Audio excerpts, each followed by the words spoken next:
Good morning all of you. आज हम लोग पाठ 18 झांसी की रानी पढ़ेंगे। तो चलिए हम लोग झांसी की रानी शुरू करते हैं पाठ को।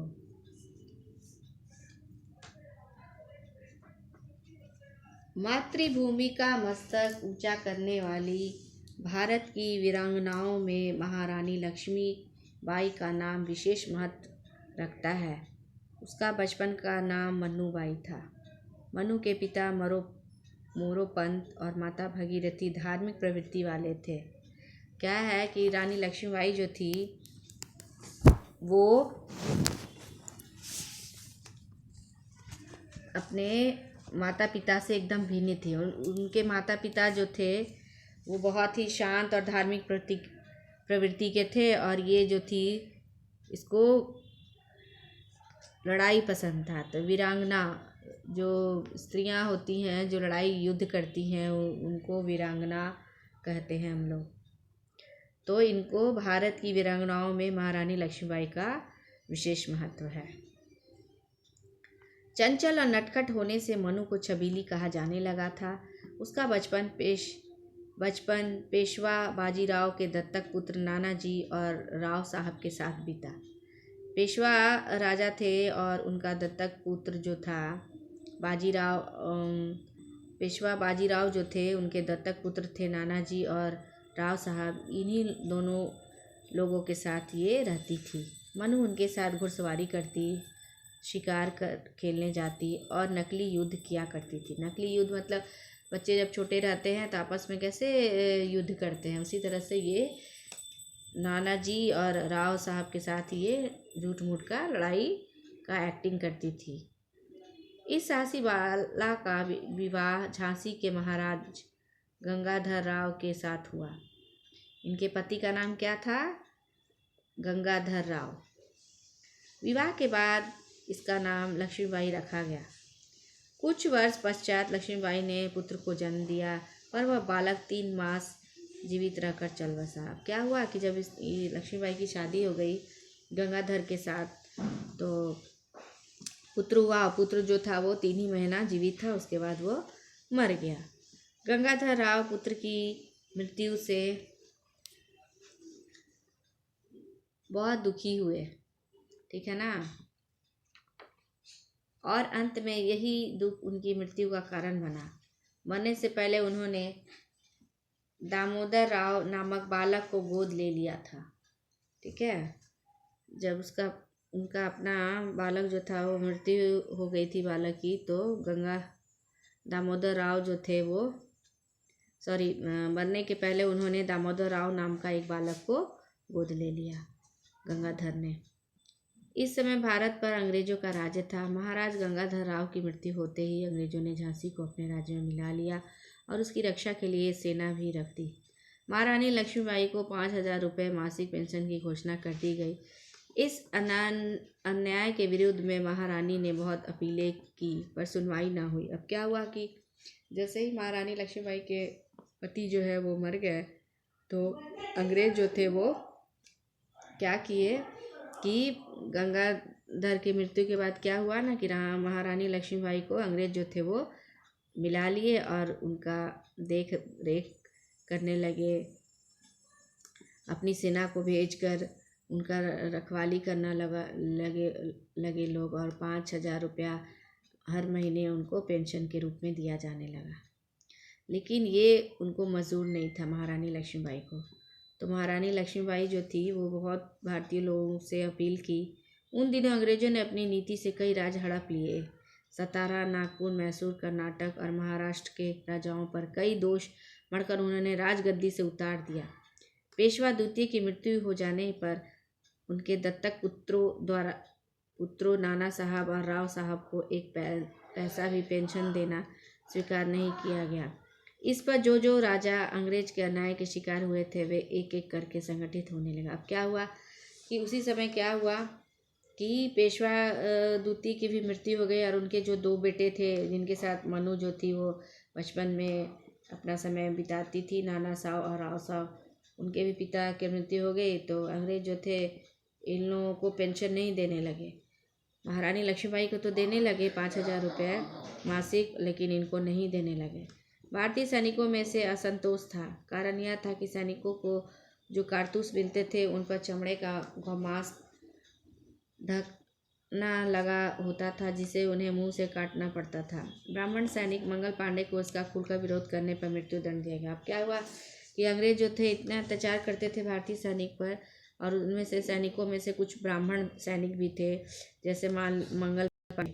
तो मंगल पांडे जो था वो विद्रोह किया कि नहीं, ये गौ मांस का बना हुआ, मतलब गाय का मांस का बना हुआ जो चमड़ा है उसको मुंह से हम नहीं खोलेंगे, तो उसको मृत्युदंड दिया गया।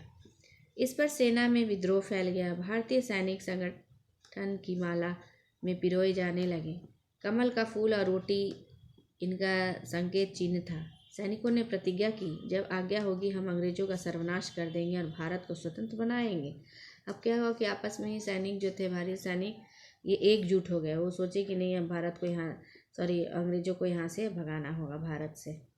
सन 1857 के लगते ही भारत में स्थान स्थान पर अंग्रेजों के विरुद्ध विद्रोह छिड़ गया। झांसी में भी महाविद्रोह हुआ और लक्ष्मीबाई ने महारानी के रूप में राज्य की बागडोर अपने हाथ में ले ली। इस पर जनरल सर ह्यूरोज की कमान में अंग्रेजों ने झांसी पर आक्रमण कर दिया। अब क्या हुआ, यह झांसी की रानी जो थी वो भी अंग्रेजों के साथ दी, भारतीय लोगों को साथ दी 1857 के विद्रोह में। और उस समय क्या हुआ कि महारानी लक्ष्मीबाई जो थी वो बागडोर संभाल ली झांसी का। झांसी एक जगह है, वहाँ पे लक्ष्मीबाई ने बागडोर संभाली। तात्या टोपे ने रानी की सहायता की। यह युद्ध 11 दिन तक चला। जब महारानी को विजय की आशा न रही तो उसने अपने 8 वर्षीय दत्तक पुत्र दामोदर राव को पीठ में बांधा और 1000 सैनिकों को साथ लेकर वह अंग्रेजों पर टूट पड़ी। कहते हैं महारानी ने गढ़ की दीवार के ऊपर से जिसकी ऊंचाई 2 मंजिलों जितनी थी, घोड़े सहित छलांग लगाई थी। भयंकर युद्ध हुआ। महारानी ने अपनी वीरता और साहस से अंग्रेजों के छक्के छुड़ा दिए। वह अंग्रेजों की सेना को चिढ़ती हुई, बिना कुछ खाए पिए निरंतर चलती हुई कालपी पहुंची। कालपी झांसी से 102 मील की दूरी पर है। क्या हुआ कि वो अंग्रेजों का छक्के छुड़ाई और 2 मंजिला भवन से वो घोड़े पे के साथ वो छलांग लगाई। ठीक है, कालपी एक जगह है झांसी के पास, वहीं पे। और झांसी एक जगह है, वहाँ से ये लड़ी, इसलिए इसको झांसी की रानी कहा जाने लगा।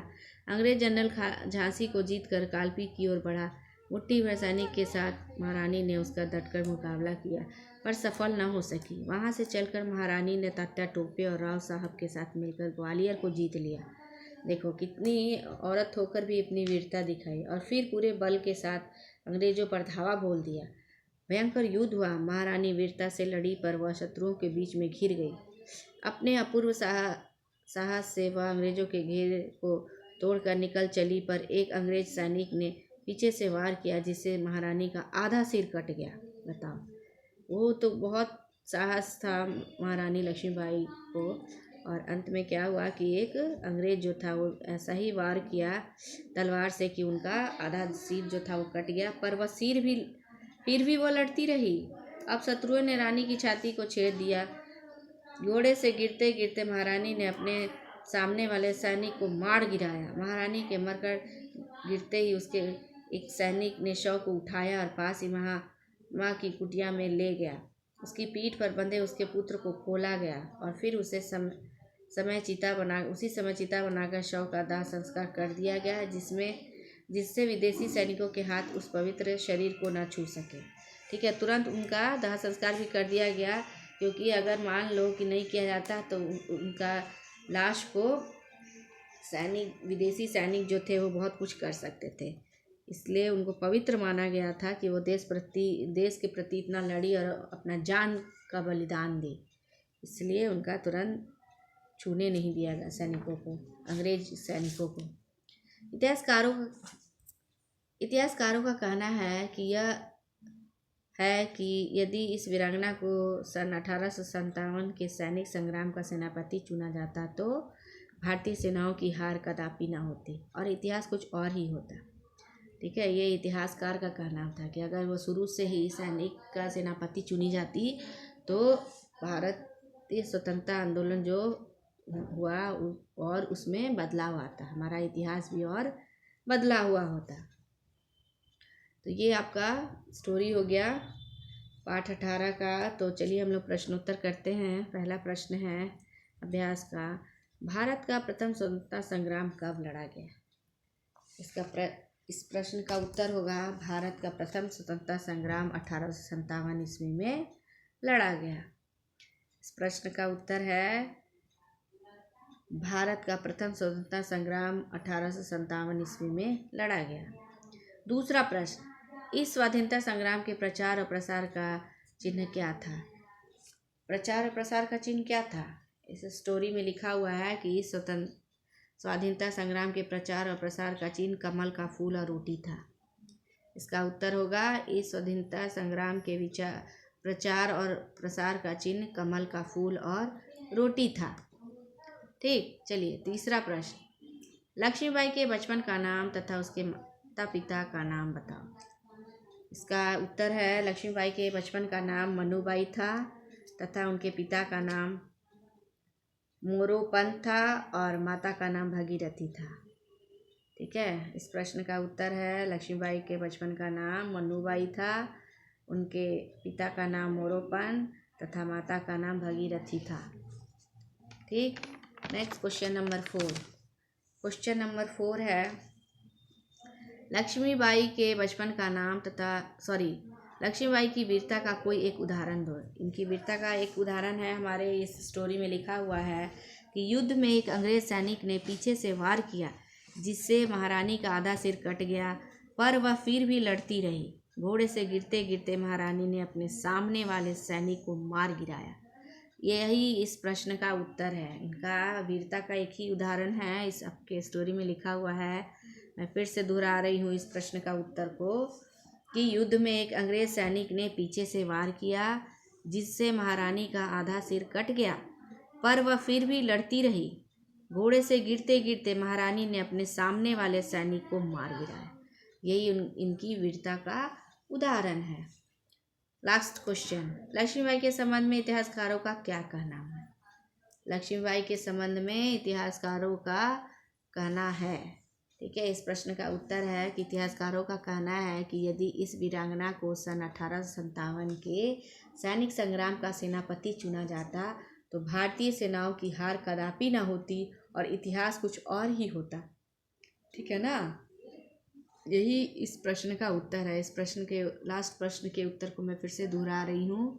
इतिहासकारों का कहना है कि यदि इस वीरांगना को सन 1857 के सैनिक संग्राम का सेनापति चुना जाता तो भारतीय सेनाओं की हार कदापि न होती और इतिहास कुछ और ही होता। तो प्यारे बच्चों, ये आपका प्रश्न उत्तर हो गया। आप इसको पढ़ेंगे और याद करेंगे।